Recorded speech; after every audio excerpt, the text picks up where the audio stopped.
Millionaire hugs his drunk mistress in public. Poor ex-wife walks away and he desperately begs. They say money can't buy happiness, yet many people spend their entire lives chasing it. David Lancaster was one such man, a self-made millionaire who seemed to have it all until everything crumbled before his eyes. One morning, he woke up in a quiet, empty mansion to find that his wife, Sofia, had left him without warning. What followed was a journey of shocking secrets, public confessions, and desperate pleas for forgiveness. In this incredible true-to-life drama, you'll discover how the lure of fortune can destroy what matters most, and how one man finally learned the value of love when it was almost too late. David Lancaster woke to the sound of birds chirping outside his sprawling estate in Bel Air. It was a symphony he'd grown accustomed to in his opulent life, a daily reminder that he'd made it. Yet, this morning felt different. He reached out to the other side of the massive king-sized bed, expecting to wrap his arm around his wife, Sofia. Instead, the sheets felt cold. He sat up, panic setting in. The emptiness of the bedroom swallowed him. For a split second, he told himself Sofia was probably just up early for her morning run, or maybe she was preparing breakfast in the downstairs kitchen with their personal chef, Mariella. But deep down, something felt wrong, very wrong.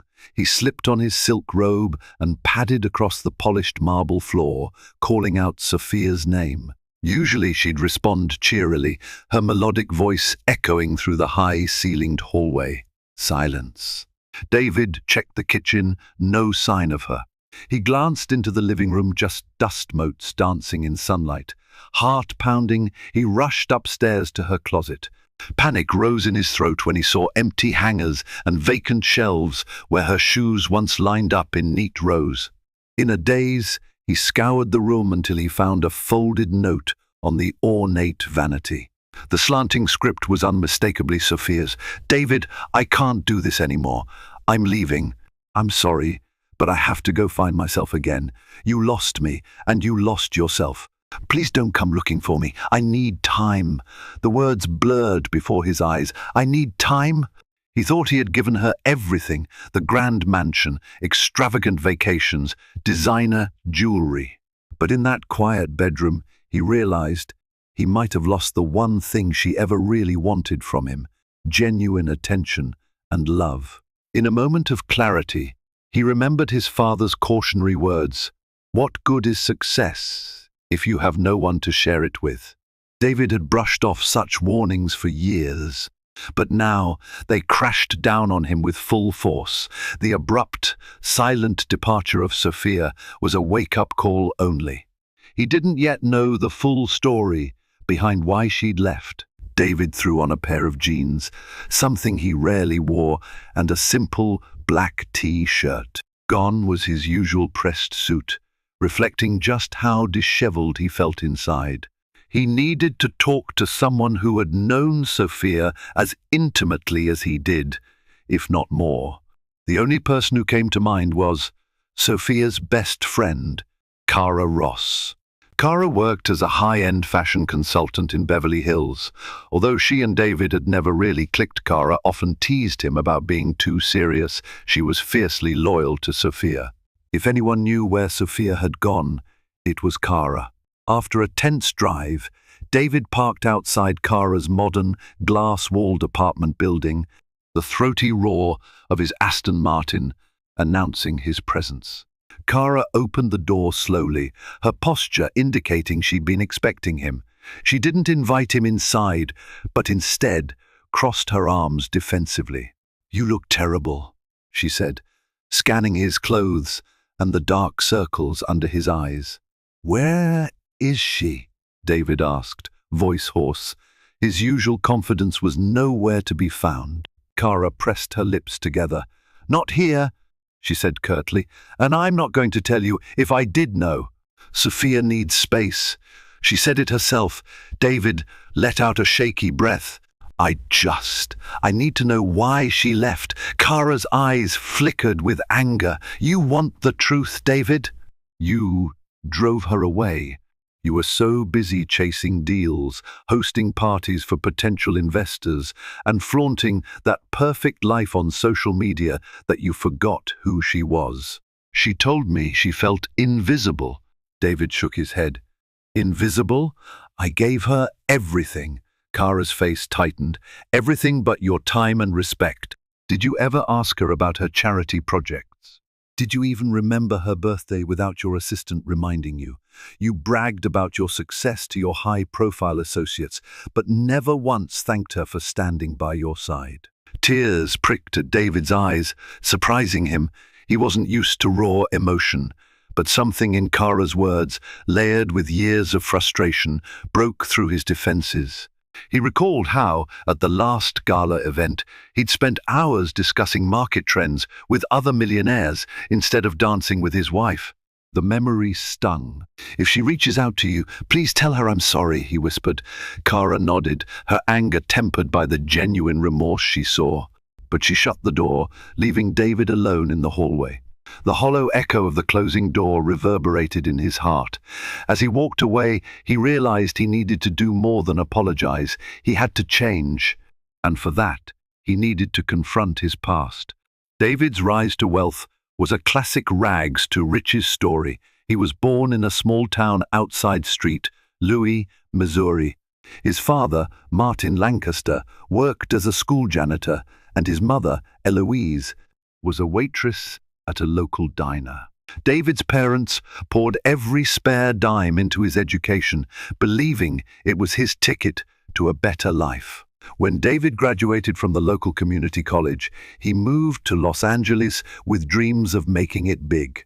He worked menial jobs while attending night classes, eventually landing an internship at Merriweather Capital, one of the city's top private equity firms, under the mentorship of James Anderson, a real, seasoned CFO, with a reputation for turning companies around. David honed his business acumen. James was tough but fair, and he recognized the spark of ambition in David. Remember, James would say, a deal without heart is just a transaction. People matter. Over the years, David soared through the corporate ranks. At 30, he made his first million by spearheading a massive technology acquisition. The money followed quickly after that. He built a personal empire, investing in tech startups, real estate developments, and even cryptocurrencies. Soon, he was a fixture at exclusive parties, dining with celebrities, forging alliances with CEOs, and snapping pictures in front of private jets. It was during this meteoric rise that he met Sofia. She was an event planner at a charity gala for underprivileged children. When David saw her, it was like the rest of the crowd dissolved around him. Her bright eyes and infectious laughter lit up the room. She spoke passionately about using wealth for good, about how funds raised that evening would support art programs in struggling communities. David was entranced by her heartfelt dedication, something he found both refreshing and unfamiliar. They married a year later in a lavish ceremony overlooking the Pacific. David's associates deemed them the perfect power couple, the brilliant millionaire and the compassionate beauty. But behind the fairy tale image, cracks formed. The more successful David became, the more consumed he was by his work. Late-night dinners turned into solitary meals for Sofia. Vacations were cut short by urgent phone calls. Over time, the laughter that once united them grew silent. In the aftermath of Sofia's disappearance, David found himself sitting alone in his home office, staring at an old photograph on his desk. It was their wedding picture, both smiling, eyes glimmering with promise. How had he forgotten what that felt like? He sifted through drawers, desperate for any clue. As he rummaged, he came across a small notebook bound in leather. Sofia's handwriting covered the pages. It was a journal, likely started when they got engaged. David debated whether to read it. After all, it was private, but he needed to understand how things had gone wrong. Flipping through the journal, he saw entries written during happy times. I love how he brings me coffee every morning, even if he's rushing to an early meeting. It's these small gestures that make me feel cherished. Then he reached a later entry. I can't believe he missed our anniversary. All I wanted was a simple dinner with him, but he was too busy networking at some business conference. He says he's doing it for us, but I feel like I'm losing him. David's heart clenched. The pages continued, chronicling a slow, painful drift. One line cut him more deeply than any other. He doesn't see me. He thinks throwing money at problems is enough, but all I want is him. What happened to the man I married? Tears slipped down David's cheeks. He realized that each time Sofia felt neglected, he'd attempt to placate her with gifts, designer handbags, diamond necklaces, a new car.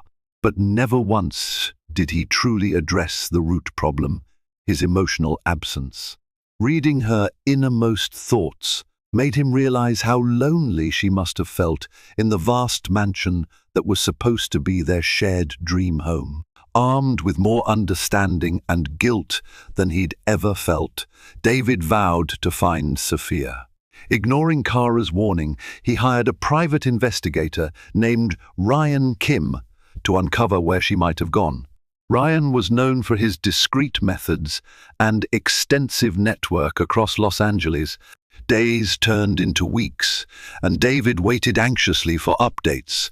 He went through the motions at work, but his usual sharpness was dulled. Colleagues noticed something was off. Board meetings that used to buzz with his confident insights turned uneasy as David stumbled through presentations, haunted by thoughts of Sofia. James Anderson, the CFO, who once mentored David, pulled him aside after a particularly lackluster conference call. "Son, you're not yourself. We're on the verge of a major merger, and I need your head in the game." David sighed, looking down at the polished table. "I'm sorry. My personal life is in chaos right now. Sofia left me. I don't know where she is." James's stern face softened. "I always told you to remember people matter most. Perhaps it's time to refocus on what's truly important. Take a break if you need. Money will still be here when you get back." Those words resonated more than any business lecture. David realized that in pursuit of success, he'd ignored the warnings from mentors and old friends. He'd become the kind of person he once swore he'd never be: callous, distant, obsessed with wealth. When Ryan finally called with a lead, David's heart pounded like a drum. "She's staying at a small inn in Santa Barbara," Ryan said, "but I'd advise caution. She specifically told people not to reveal her whereabouts." David didn't hesitate. He jumped into his Aston Martin and sped north on the scenic Pacific Coast Highway. The drive was a blur of crashing waves and flickering sunlight, perfectly at odds with the storm raging inside him. Over and over, he rehearsed what he'd say to her. How would he apologize? What could he possibly do to show he was willing to change? Santa Barbara glowed at dusk, the vibrant oranges and pinks of the sky painting a romantic backdrop. David felt a lump in his throat as he parked outside the modest inn Ryan had mentioned. The place was charming, tucked away among blooming flower beds and towering palm trees, a stark contrast to the grand hotels David typically frequented. Heart pounding, David stepped up to the reception area, where a friendly older woman named Mrs. Whitaker greeted him. "May I help you?" she asked, eyeing the anxious man before her. David cleared his throat. "I'm looking for my wife, Sofia Lancaster. I believe she's staying here." Mrs. Whitaker's smile tightened. "Mr. Lancaster, I'm sorry, but I have instructions from Miss Sofia. She doesn't wish to be disturbed." David's shoulders sagged. "Please, I only want to see her, talk to her, even for a moment." Mrs. Whitaker hesitated, obviously torn. Finally, she gestured to the small garden behind the inn. "She's by the fountain, but please, be gentle. She's been through a lot." With each step through the narrow garden pathway, David's stomach twisted. The fountain came into view, a softly lit structure where water cascaded over stone cherubs. There, on a wooden bench, sat Sofia, her face illuminated by the warm glow of nearby lanterns. Her usually vibrant eyes looked tired, carrying the weight of sleepless nights. "Sofia," David whispered, voice trembling. She turned, startled, and quickly looked away. "Why are you here?" she asked, her tone empty of the warmth he once cherished.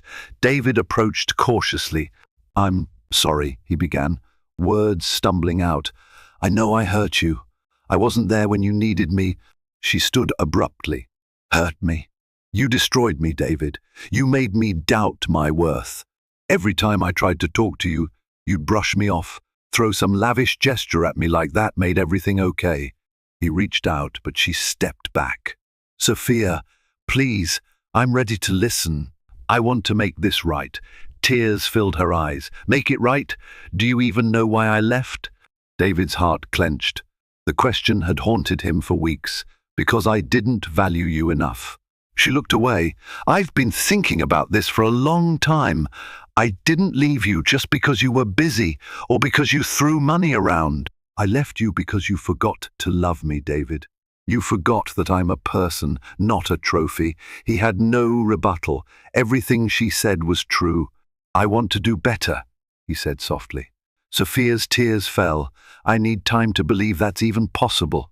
You have no idea how lonely I felt in that mansion, surrounded by people who saw me as an accessory to your success." David lowered his head, tears burning behind his eyes. "I understand. If you need time, I'll give it to you. But please know I'm not giving up on us." She hugged her arms around her body, nodding, but not looking at him. The silence was heavy, an uncertain promise lingering in the fragrant night air.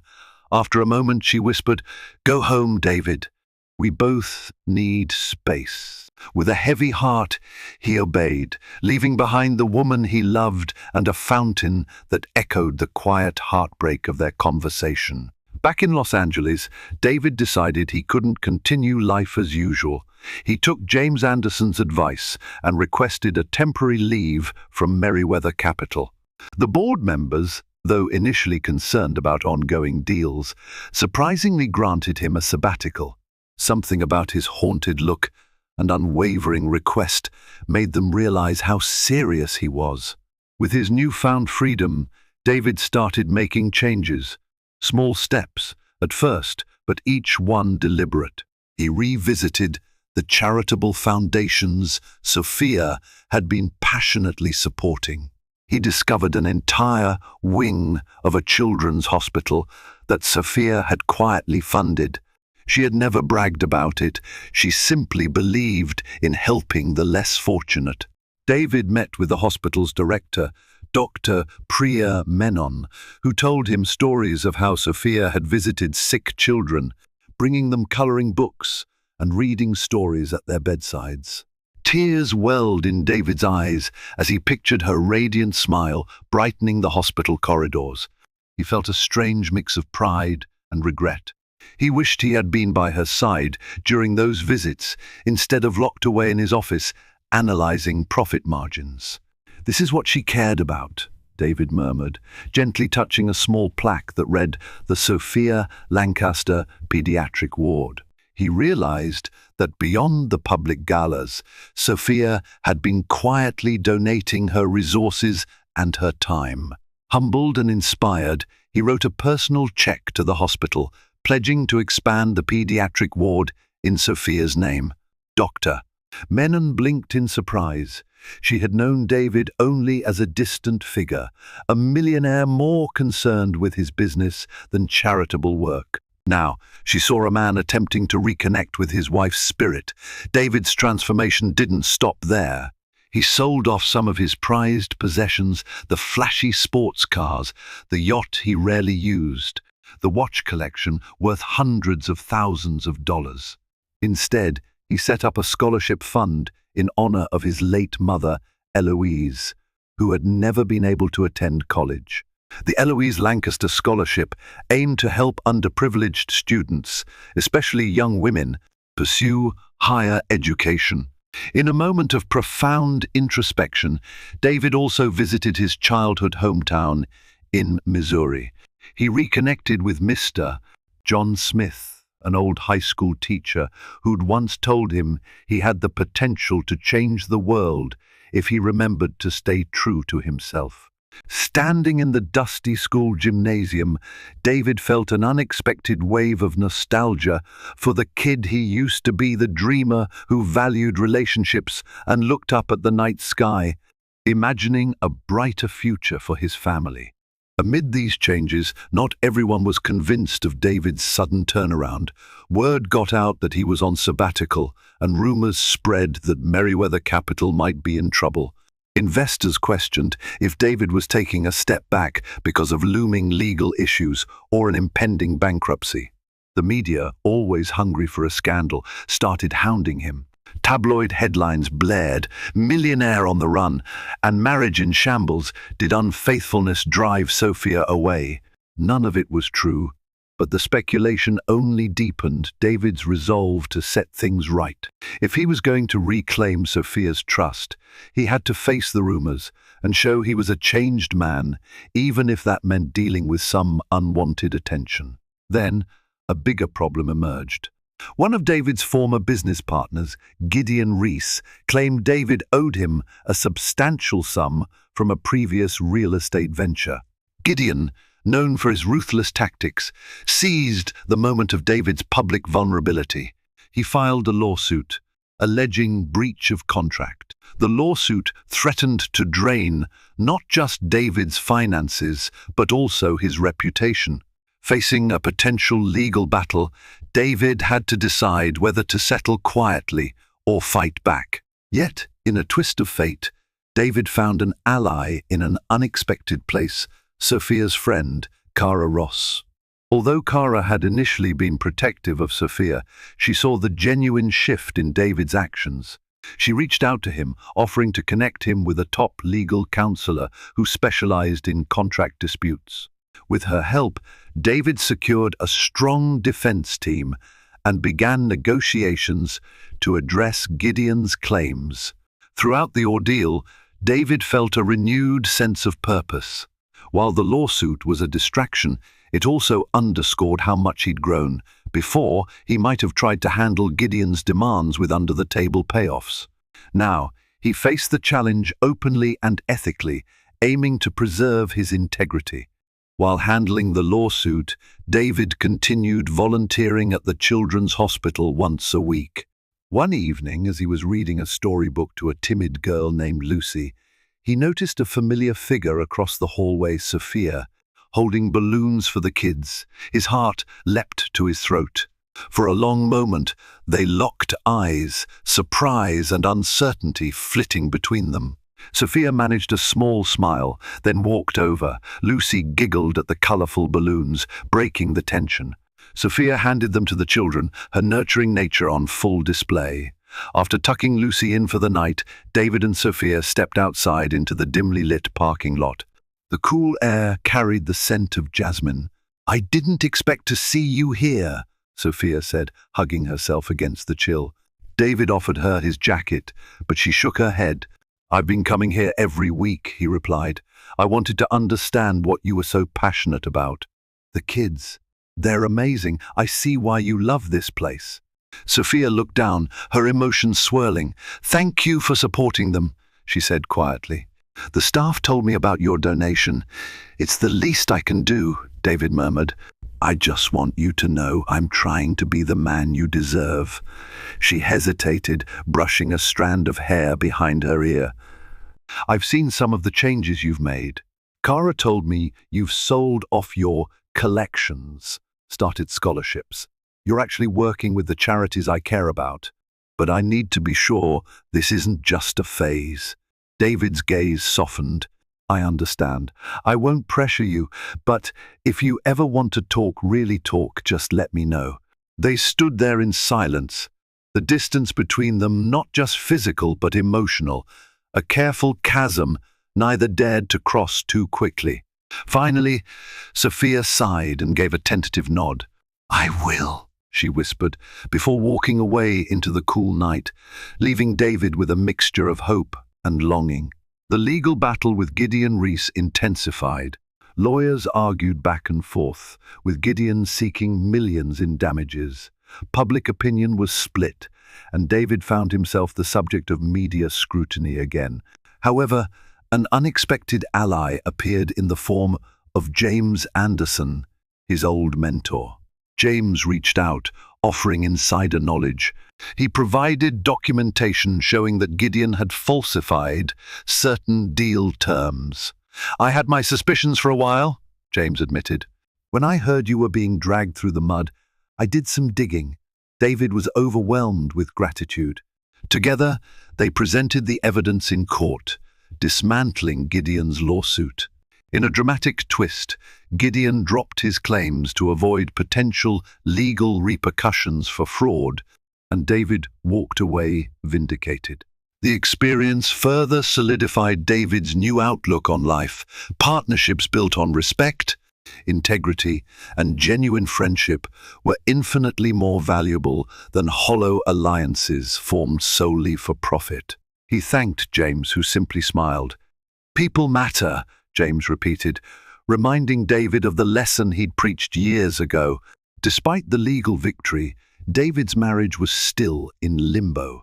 He yearned to show Sofia not just that he was sorry, but that he truly loved her.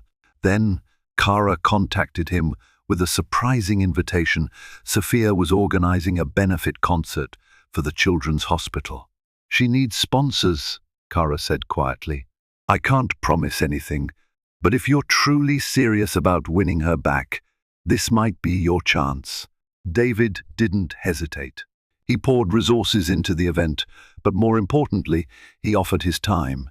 He worked side by side with Sofia, helping secure artists, arranging seating, and ensuring the night would be a success. Their interactions were cordial but distant. He could tell she was still guarded, unsure if his transformation was permanent. The night of the concert arrived. The hospital ballroom was filled with music, laughter, and the joyful chatter of donors, doctors, and parents. Sofia looked radiant in a simple, flowing gown, greeting each guest with a genuine smile. David spent most of the evening making sure every detail was perfect, from the lighting to the refreshments. Toward the end of the night, the master of ceremonies announced a special speech from the event's primary sponsor. David took the stage. His hands trembled slightly, a rare moment of vulnerability for a man once so confident in the public eye. "Good evening, everyone," he began, scanning the crowd until his eyes landed on Sofia. "Standing near the front, I'm David Lancaster, and I'm honored to be part of this wonderful event. Seeing everyone come together to support the children's hospital has renewed my faith in humanity. But tonight, I want to speak from the heart about something deeply personal." He cleared his throat, voice quavering. "For much of my life, I believed success was measured by wealth and status. In chasing after that success, I neglected the one person who means more to me than anything. I lost sight of love, compassion, and the beauty of human connection. And so, I want to say this publicly." David stepped down from the podium, moving closer to Sofia. The crowd parted, creating a path between them. The tension was palpable, the room silent. "Sofia," he said, voice thick with emotion, "I'm sorry for all the ways I failed you.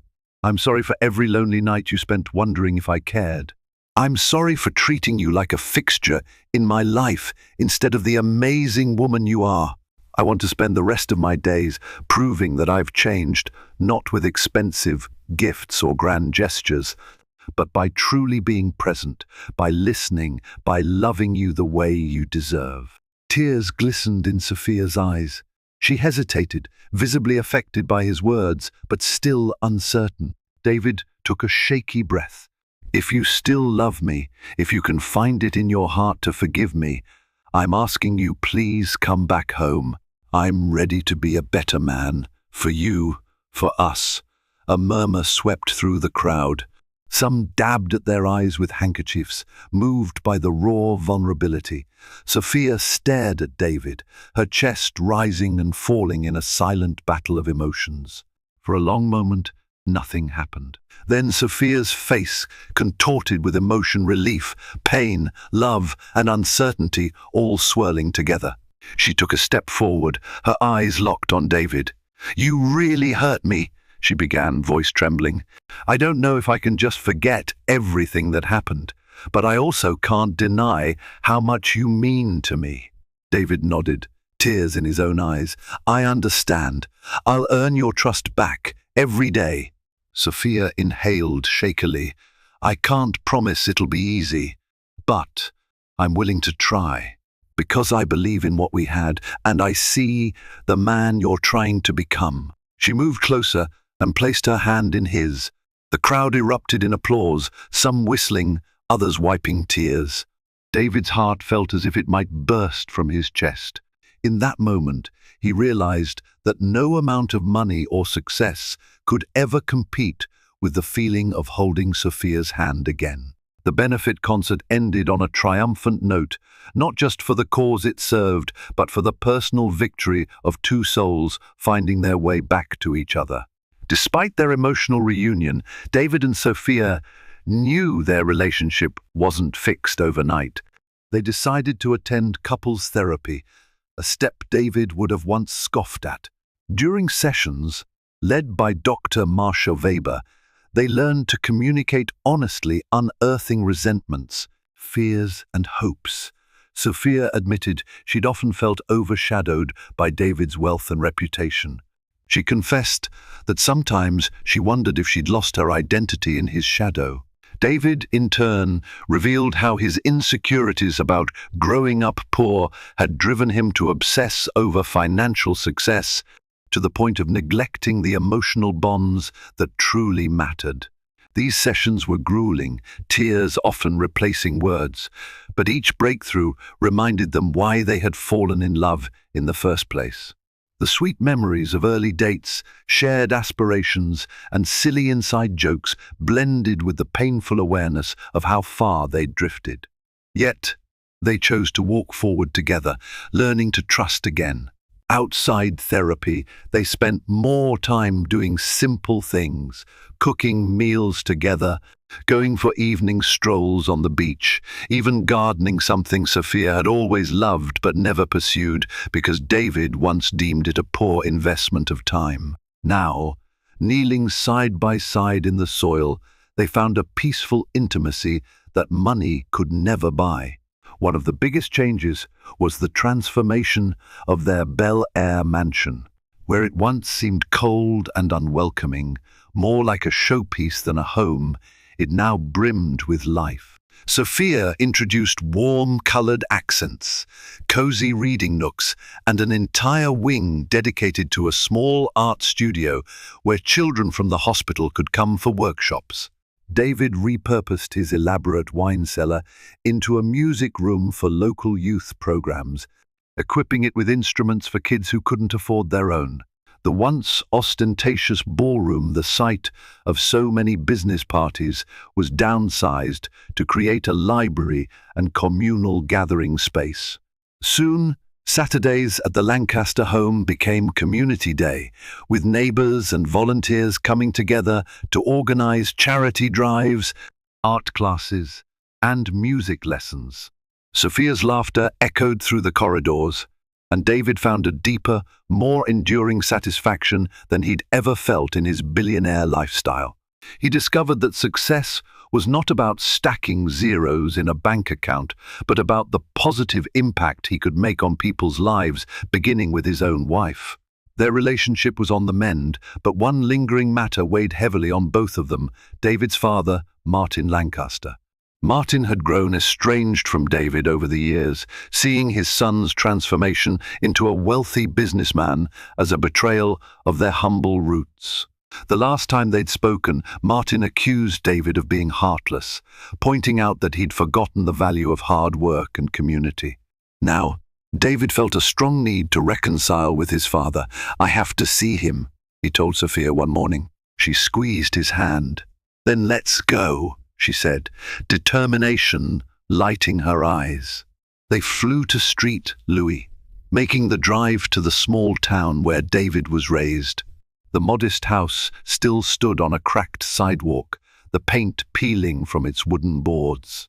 In the driveway sat Martin's old pickup truck, a relic from David's childhood.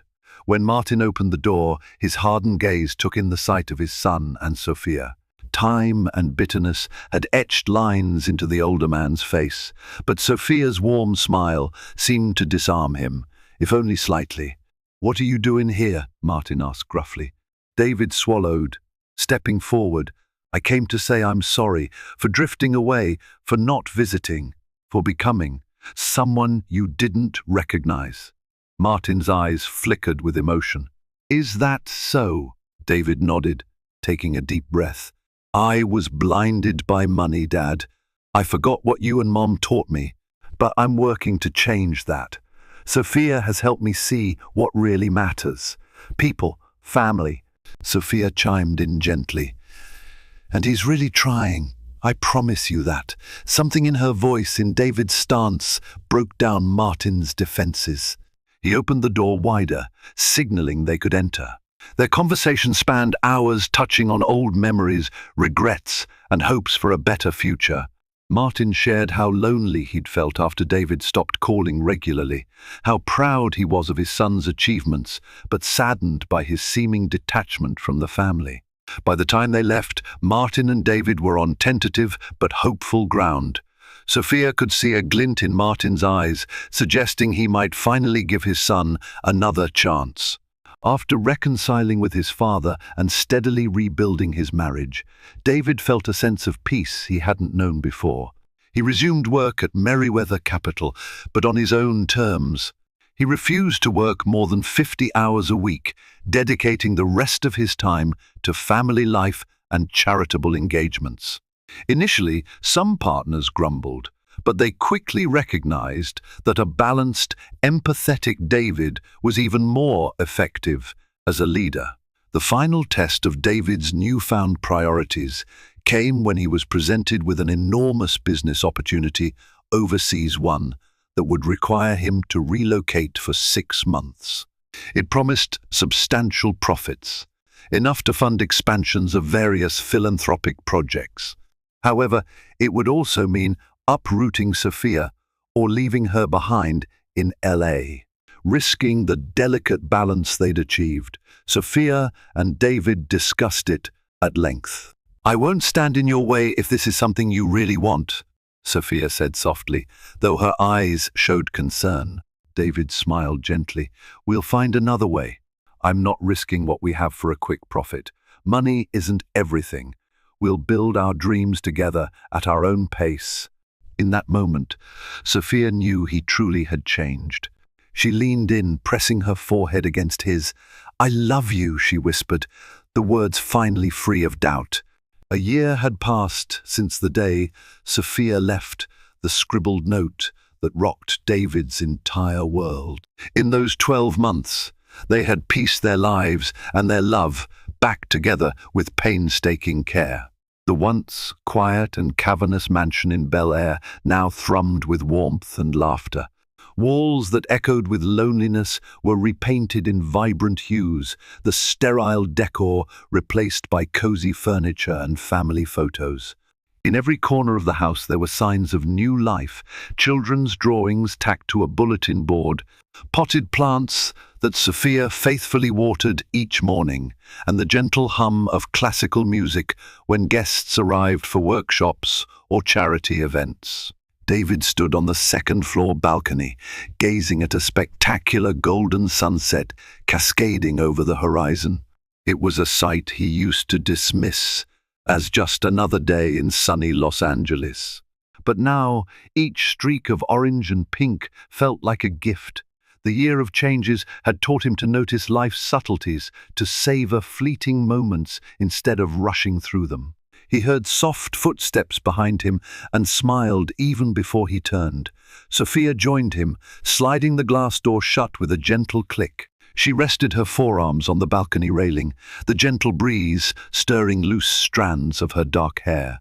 "Remember," she began, her voice reflective, "the very first day I stepped foot in this mansion. It was so massive, and I thought, I don't belong here. It's too grand, too polished. I was afraid I'd get lost in the long halls and never find my way." David slipped his arm around her waist, pulling her closer so she could feel his steady heartbeat. "I remember how uncertain you looked," he admitted, "but at the same time, you were the one bright spot in a sea of overly polished people, most of whom only cared about status or money. I was so focused on appearances and deals that I didn't realize I was neglecting the most precious person I had ever met." Sofia's eyes shone with a mixture of nostalgia and relief. "Sometimes I wonder if I would have stayed had you asked me differently, if you'd shown just a fraction of the understanding you show now. Back then, I felt invisible." David's throat tightened. He gently squeezed her hand. "I wish I could go back in time, but I know I can't. All I can do is make sure that from now on, you never feel invisible again." They stood in companionable silence, watching the sun's final rays bathe the hills and treetops in a fleeting, fiery glow. Below them, the backyard was alive with soft chatter. It was Community Day, a tradition they'd started several months ago. Local children, hospital staff, volunteers, and friends bustled about, setting up art stations under canopy tents, painting bright murals, and tuning instruments for an impromptu music class. Even some of David's former business colleagues had come by, intrigued by his new approach to life and curious to see how the once exclusive estate had transformed into a welcoming community hub. "Do you hear that?" Sofia asked, cocking her head. Music drifted up from somewhere near the pool, a cheerful tune played by a group of children. One of them giggled loudly, prompting a cascade of laughter.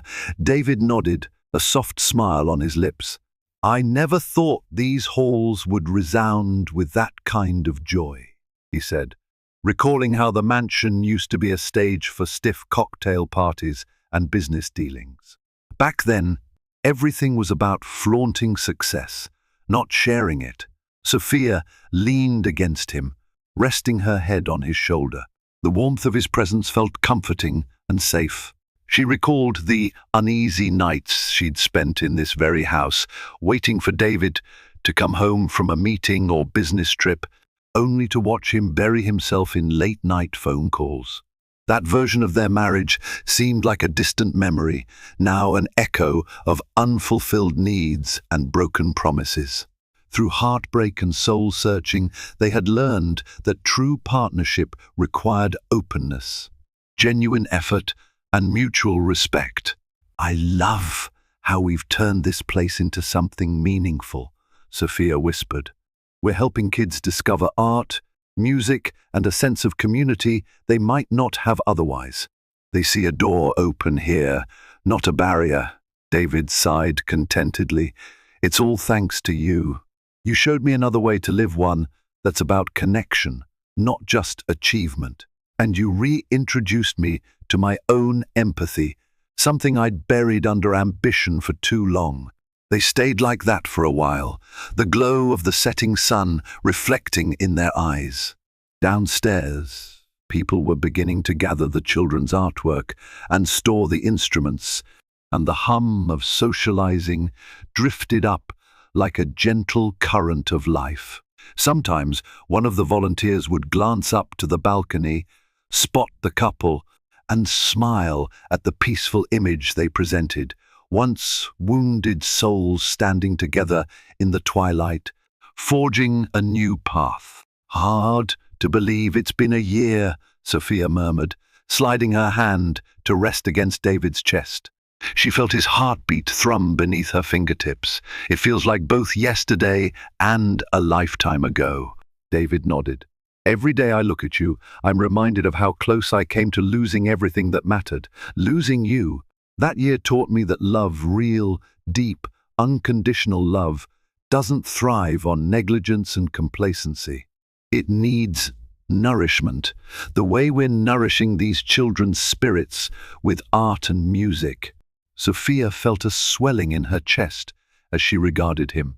She thought about the woman she had been when she wrote that note, the trembling hand, the tears staining the paper, the mix of despair and resolve in her heart. Back then, she truly believed their love had died. Now, she saw new life blossoming where they'd once found only emptiness. The mansion itself was a testament to rebirth, open doors, a bustling garden, and smiling faces.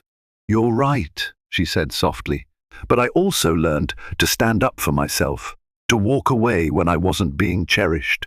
That's a lesson I won't forget, even though things are better now." She looked at him, her tone gentler than her words.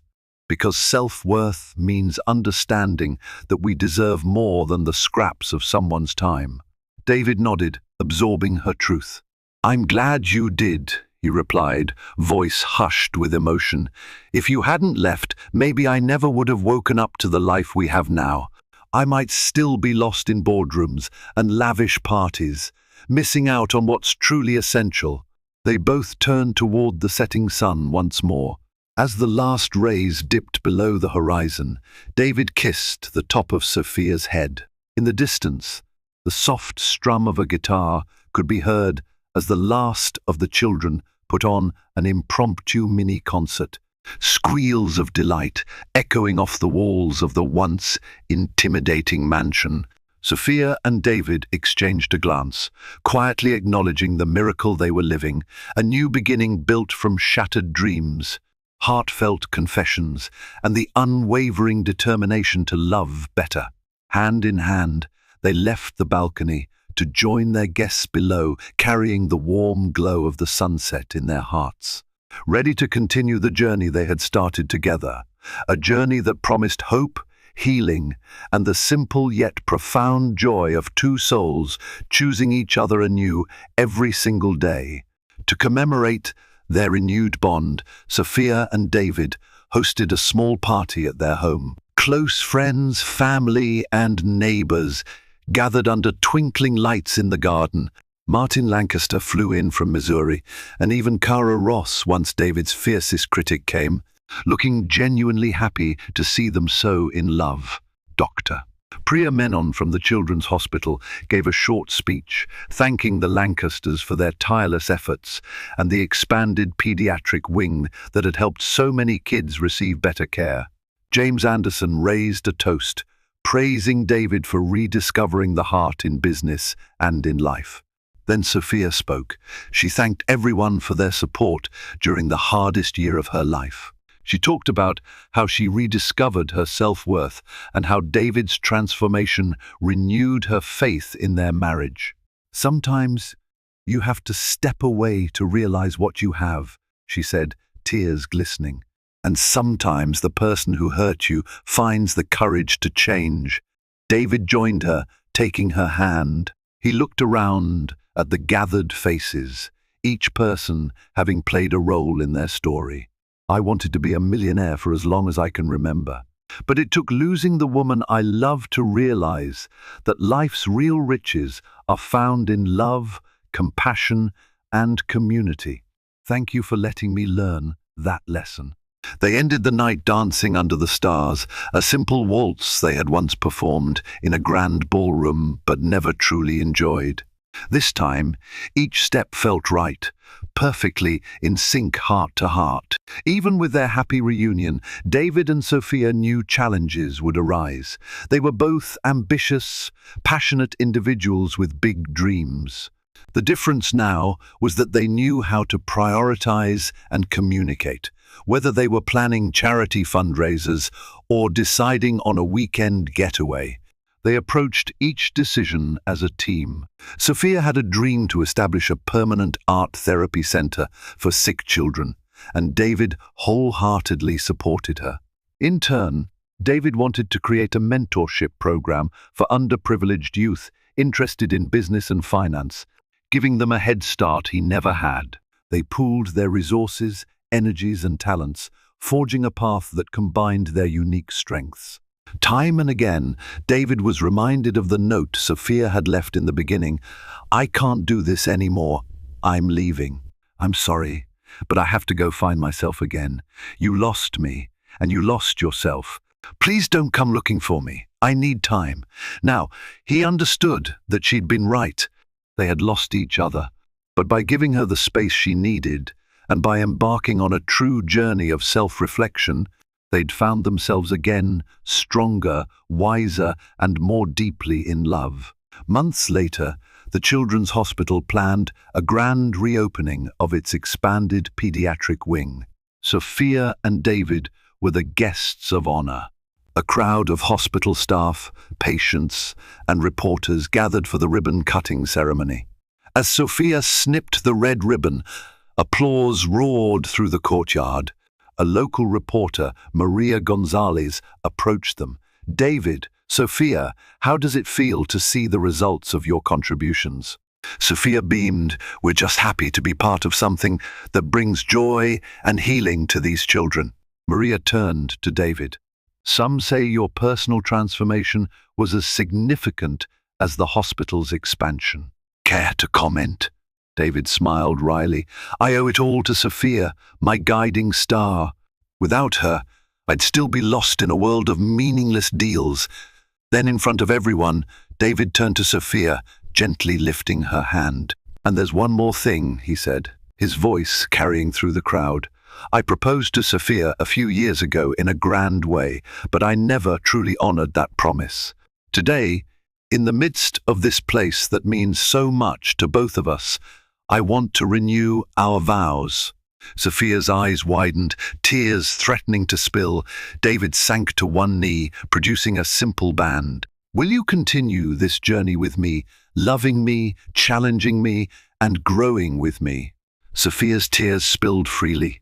"Yes," she whispered, voice trembling.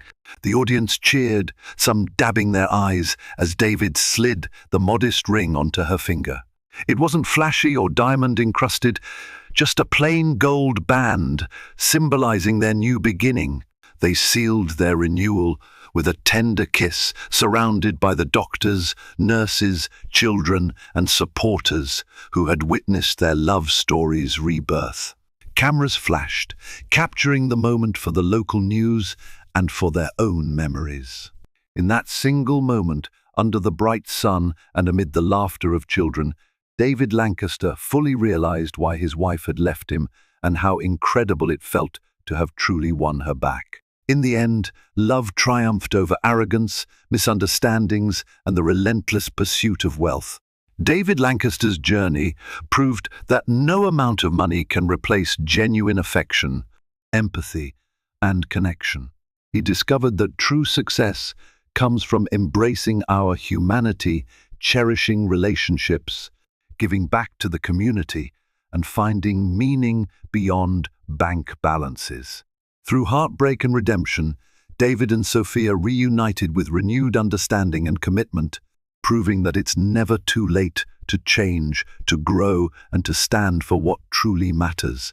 If you found inspiration and hope in this dramatic tale of loss and reconciliation, please like this video, share it with your friends, and subscribe to our channel for more powerful, real-life drama stories.